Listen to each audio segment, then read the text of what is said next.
Magandang hapon sa lahat ng aking mga followers at aking manonood. Ayan po, sa hapon na yan kapatid. Yun yung payaw sa likuran ko kapatid. Oh, may balisa po siya.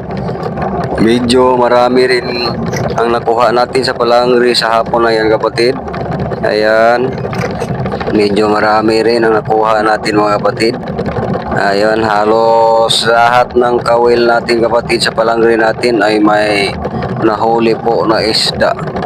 Ayan, ang nakakalungkot lang po diyan kapatid ay naabutan po ako ng malakas na unos diyan kapatid. Ayan o, tingnan nyo ang paligid kapatid. Ayan, nangingitim ng paligid at patuloy pa rin ako nangingisda diyan kapatid. 6.3 miles yung nanay ko diyan kapatid. Matamaan siya ng 150 degrees.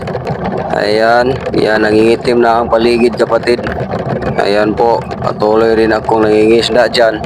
At pagkatapos kong nangingisda, tinitira na po ako ng malakas na unos dyan. Ayan po, God bless po sa lahat. Bye bye, maraming salamat po.